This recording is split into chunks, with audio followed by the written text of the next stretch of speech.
Josh, welcome to Pod Mavericks After Dark.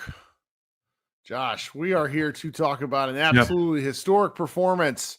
Despite the loss to the Sacramento Kings, Kai Jones, brand new Dallas Maverick, scored 21 points in his debut. Aren't you excited, Josh? I am excited. I'm so excited. My audio doesn't work. It did it again while we were in the intro, but I hear you because I am playing you through my computer desktop speakers. Look, we're gonna get some feedback. We're gonna get some feedback, and the thing about that feedback is it cannot be worse than the actual abomination of a basketball game that we had to cover here. And we're gonna talk about it for a few minutes, and we're gonna go to bed because this is so bleak that I don't have the stomach to really get in depth with it. Guys, the Dallas Mavericks just lost to the Sacramento Kings, 122-98. Josh, how you doing, buddy? I'm doing okay. Yeah, I know it's going to sound awful.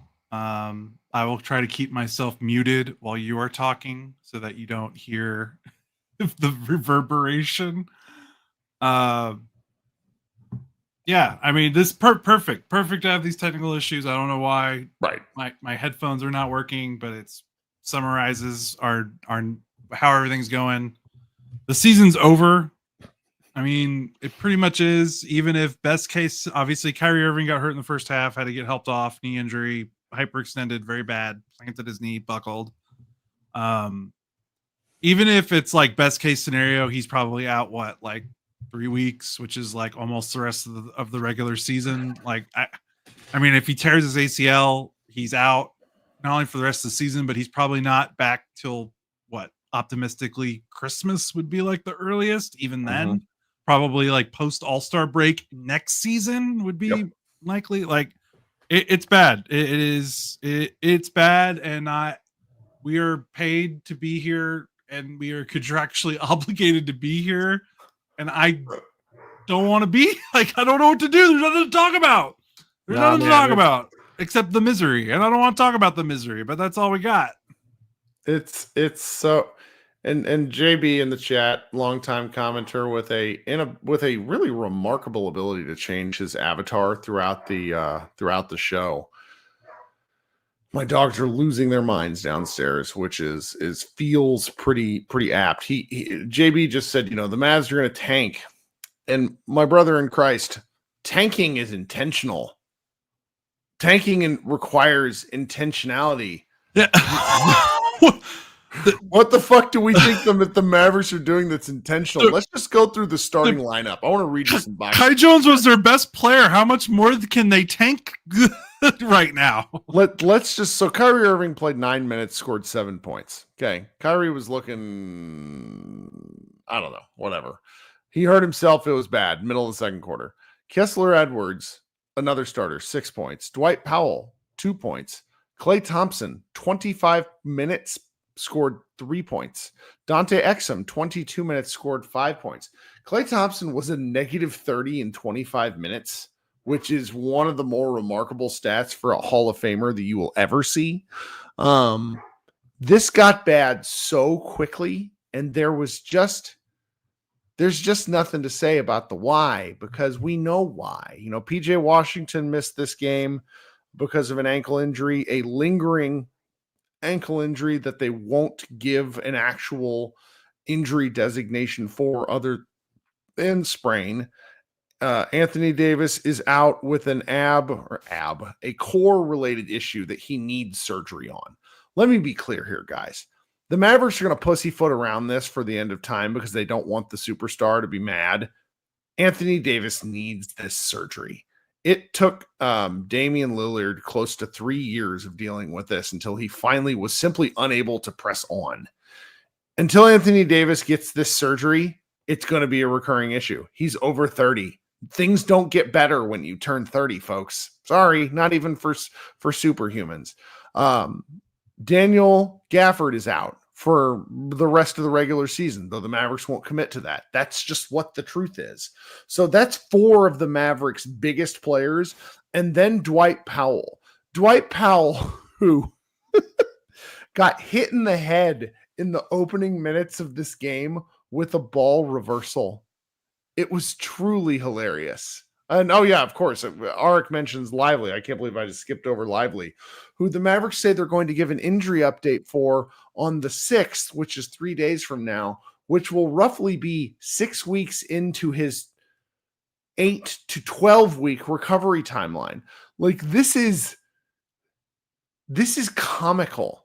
If you're like a Mavs hater, like Shea Serrano, anybody, internet personality Shea Serrano loves to hate the Mavs. Even he's been like, this isn't fun. Like, I don't want to act like it's the most injured a team's ever been, but I would be interested from a team that made the finals to the next season. Has there been a bleaker fall off? I mean, maybe the 2012 Dallas Mavericks. I don't know. That season wasn't that bad. It's just kind of weird. Like, what do you make of all this, man? I mean, at a certain point, it's this is kind of what happens when you invest in players, injury-prone players. Anthony Davis getting hurt is not surprising. I mean, unfortunately, Kyrie Irving getting hurt is not surprising. Like, he is an older, small guard, and he has a lengthy injury history. I know that when we try to bring up that, he's missed a lot of games in his career, a lot of people are like, oh, well, that's because of like stuff that has nothing to do with injuries. And it's like, okay, like, like they're in Boston and Cleveland, like, he missed a lot of games with lower body injuries. Like, even in his time in Duke, I don't think he had a clean bill of health when he played his one college season at Duke. Kyrie, no, he played one game at Duke. It's kind of inevitable, and that's kind of why you have a Luka Doncic, so that Kyrie doesn't have to play 40 minutes a night and have to prop up an entire offense by himself and put on more wear and tear than his body really needs. Of course, Luka also missed a month, almost 2 months with his own injury, so maybe this was just the curse from hell season. But yeah, I mean, that's what at this point, like, it feels pointless. Like, I don't know what else to say other than it feels pointless, because there's nothing we can say. It felt pointless before this game even tipped off. Like, there were elements of, like, if you were hoping the Mavericks were going to hold on to something, there was like, it felt pointless, but not hopeless. We are firmly in hopeless territory. Yeah, absolutely. Because even before this game tipped off, it was like, because everything that they're doing, and it's valiant that they've won as many games as they've won in the last 2 months, which is basically, it's crazy that it's been since Christmas when Luka got hurt. That's when all this started, because Luka got hurt Christmas, and then Lively got hurt a few weeks after that, and then they trade Luka, and then Anthony Davis gets hurt, PJ Washington gets hurt, Daniel Gafford gets hurt. Like, it's been over 2 months of just them just trying to tread water.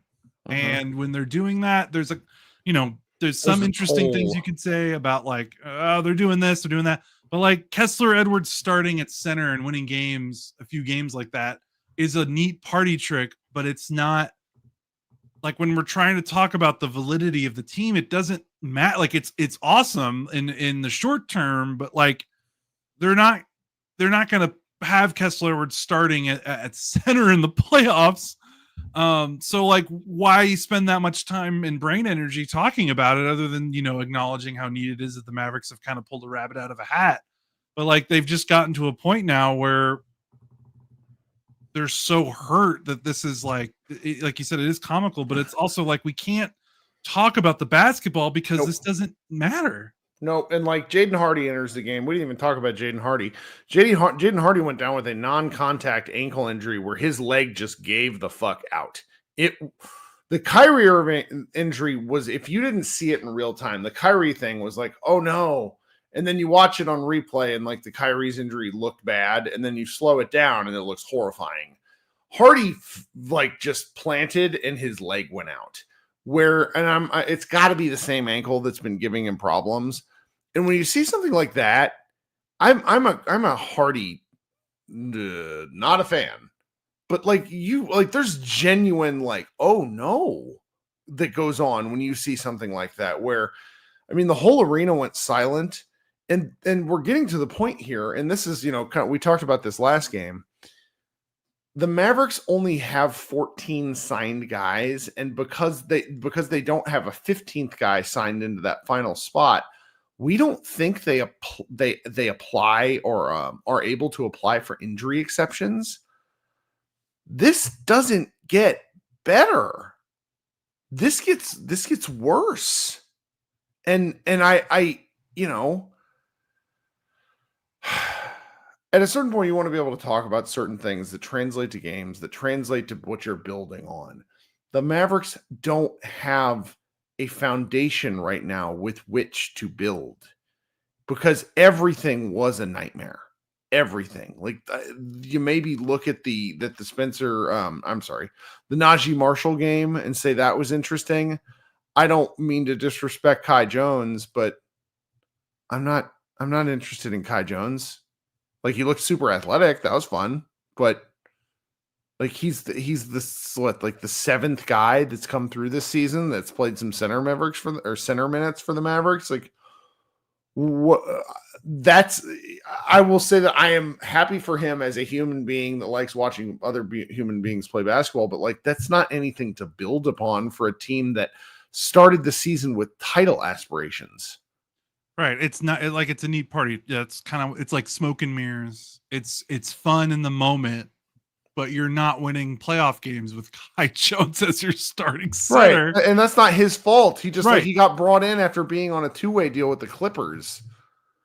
No, yeah, absolutely. And it is, I mean, like, there's little things we can talk. Like, it is amazing that the Mavericks keep plucking guys seemingly off the street. I know they're not actually on the street. They're playing in the G League. They have very limited options from which to choose, and they've made the right choice twice in a row now.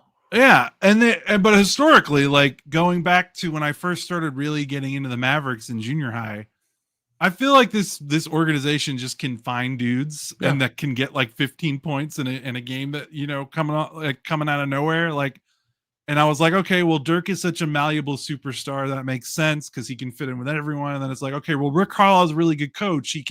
He coaches an island of misfit toys and can get them to the playoffs. And then it's like, okay, well, Luka, the Luka effect, his passing can make anyone playable. And now it's like, well, there's no Luka, there's no Dirk, there's no Rick Carlisle. And they still pluck Moses Brown and Kai Jones off the scrap heap, but Moses Brown has one of the best games of his career, and Kai Jones has a career high in a half. It didn't even take him a full game. It took him a half. Like, how do they keep doing this? And it's kind of sad that it's overshadowed by all the mess, because it would be fun to talk. Like, it'd be really fun to talk about Kai Jones in a fashion where it's like, hey, this is going to be the third guy off the Mavericks bench, and I bet he does something. Like, God, this is a ridiculous comparison. Jan Mahemny, way back in the day, like, he had a finals moment.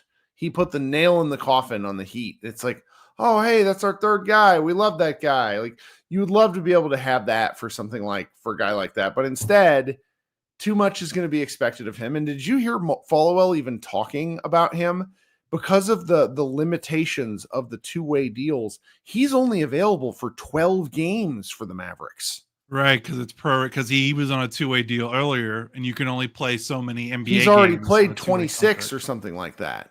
Yeah, so what? They get him for 12 games, and then you hope after these. I mean, I would have to hope after 12 games, one of the three centers is back, because 12 games, including tonight, that's another 2 or 3 weeks. I would think one of the guys is back, but I don't know. If one of them AD. So AD seems to be the most likely to come back because AD wants to come back. And so earlier, when I'm talking about his injury and what he needs to do, I'm talking about what's best for him long term and what I understand. I could be very wrong. There's just things that are out there. And look, we're podcasters. We do this on limited information.